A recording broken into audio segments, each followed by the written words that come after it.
Bible verse that helps summarize what God taught me on this trip is kind of an unusual one. It's from Acts 28, and it's describing Paul's entry into Rome, and this was presumably not too long before he was imprisoned and then later died for his faith. And it says, "And so we came to Rome. The brothers there had heard that we were coming, and they traveled as far as the Forum of Appius and the Three Taverns to meet us. At the sight of these men, Paul thanked God and was encouraged." And it just occurred to me that as we entered the village the first day, there were children along the road. They were waiting for us. Then they passed the word that we were arriving, and when we got off the bus, we were like rock stars. Even the ones who had never been before, someone came and hugged us. They were there. They had heard that we were coming. They traveled there to be with us. Some of the women had gotten up really early to get their chores done to be able to be there. And it says, at the sight of these men, Paul thanked God and was encouraged. And so it was exciting and encouraging to see them, and I think they were similarly excited and encouraged to see us. So that verse really was illustrated to me on the trip. Psalms 96:3 says, "Declare his glory among the nations, his marvelous deeds among all the peoples." And this is the verse we put on our t-shirts this year, and I think it summarizes what God has continuously sort of taught me throughout this whole process, that we as Christians have a responsibility to proclaim his name amongst everybody, regardless of where we live. I really liked Colossians 3:17. It says, "Whatever you do, whether in word or deed, do it all in the name of the Lord Jesus, giving thanks to God the Father through him." I really liked that verse because the reason we went was to tell people about Jesus, and whatever we were doing, whether it was just playing with the kids or teaching somebody a story, all of that was helping to develop relationships and point people towards Christ. I would have to say 2 Corinthians 5:17, because when it talks about if any man is in Christ, he is a new creation. The old has gone and the new has come. It makes me think of Roger, and I'm sure some of you have heard us talk about him before, but this is a guy who my dad became friends with and has been talking to and witnessing to over the past couple years. And it's great to see how his life has changed, and I really believe that this is a genuine change. Just from the things he says and how.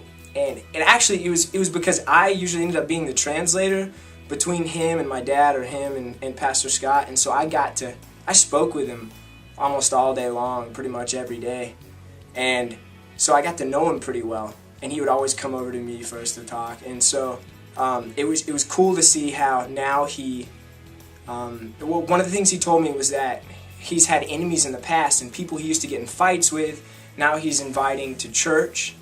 And he'll see them on the road, and he's told me that he's apologized, and now he would invite them to come to our men's meetings.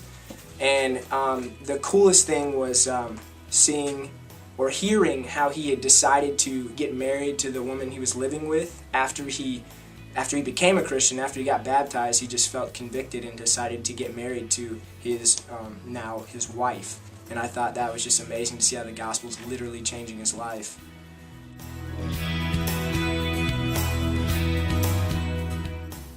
I worked with the kids most of the time while I was there, and I just really enjoyed seeing their faces. As soon as we drove up every morning, they'd be waiting for the bus and jumping up and down and really excited to see us. So I really enjoyed developing the relationships there and watching them learn things throughout the week. The area of ministry that meant the most to me would be the men's ministry this year. Being able to start reaching out to those guys and try to break through some of the cultural barriers and really expose them to the gospel. I got to have really good relationships, or good conversations with those guys too, and build some relationships, and that meant a lot. Just being part of the women's ministry and watching our women from America love the Nicaraguan women. The countries didn't matter, but the commonality was Christ. And just to see them talk about bacon or their kids, just to see what they had in common apart from what they did, that meant the most to me, to see that we can relate to, any human like that. Well, there was two. When we met with the guys each day, it was really cool to see how they were really interested in what whoever was talking had to say.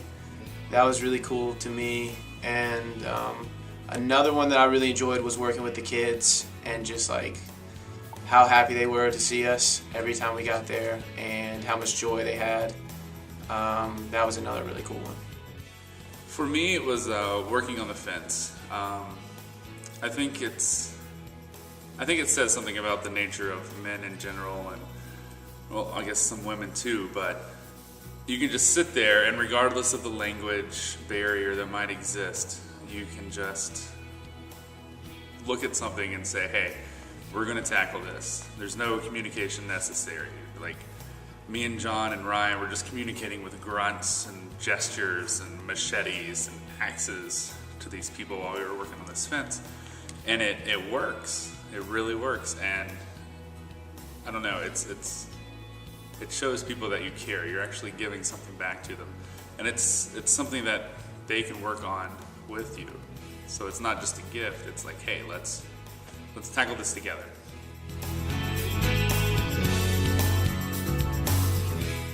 Speaking with the Sanchez family, with our translator Eliud, and talking with them about how the bike would change their life and the different things that they'd be able to do with a bike. And I found that it's going to actually reunite their whole family, and it's going to allow their children to come home and to live with their family again, so that they can go off to work in fields locally instead of try and survive and fend for themselves in Managua. And that was just really special. I've had an incredible opportunity to minister to these women over the past 4 years. The one memory that stands out was that God gave me an opportunity to give an invitation, and Luisa Maria Sanchez accepted Christ. Another lady, Demarius Solero, rededicated herself to the Lord. This little tiny fella comes up to me. I don't know, just barely able to walk. He comes up and he does this little thing and he says something. I have no idea what it is, but everybody's all of a sudden looking at me. And so I just kind of grab the kid's hands and I do the exact same motion back. And everybody just started smiling and whatever. And the kid just kind of looked at me and was just like, ah, and I'm like, okay, cool. And then finally somebody told me that it's a sign of respect in Nicaragua for children to come up to elders or people they respect and to do a little blessing sign. And then the proper response is just to grab their hands back and do the same motion.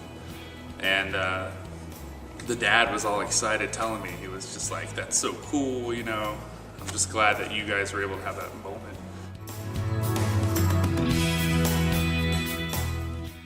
I think that we should go because then they get to see firsthand like what God means to us.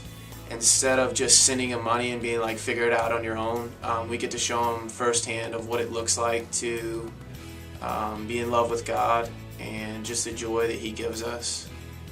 I think obviously there's the Great Commission, but there's also a verse in Micah that says, what does the Lord require of you but to do justice, love mercy, and walk humbly with your God? And I think that verse is a really good bit of theology for short-term missions. It's just part of walking humbly with God and doing mercy. So sending money only works if there are people on the other end to do the work. We're not only investing in people in Sigalapa, we're investing in our own team members. There's always at least one team member who has never been on a mission trip before, or at least one who has never been on this type of mission trip before in a third world country.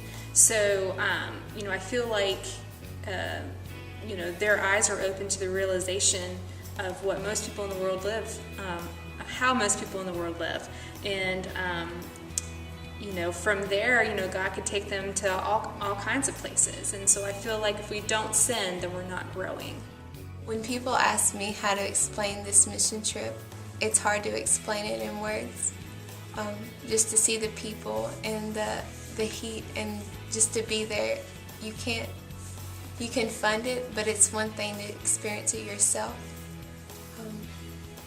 And so I feel like I needed to go to have a bigger perspective on the world rather than just reading about it or seeing a video. So I think it's important to actually attend it as well as sponsor. But when you go, you actually get the physical representation, of it all. I would say I would answer this with a story that Joel told me, or Joel told me, Stephanie's husband, one time. He said that he gets frustrated a lot of times with medical teams that come through because he feels like they are just, let's go down there, let's muscle our way through this week and see as many people we can in the little time we have, and they don't work on making connections with the people or just talking with them and just finding out what life is like and sharing what our life is like with them, because he says that that's what the people want most. And they'll show up to these medical clinics for little things like Band-Aids or toothaches and stuff like that, but what they really want to know is that there are other people that care about them. They want to know what life is like in the world. They just want to talk to somebody, because usually they're working hard all the time and they have no one to talk to, and they don't get that time just to sit down and to experience something that's different.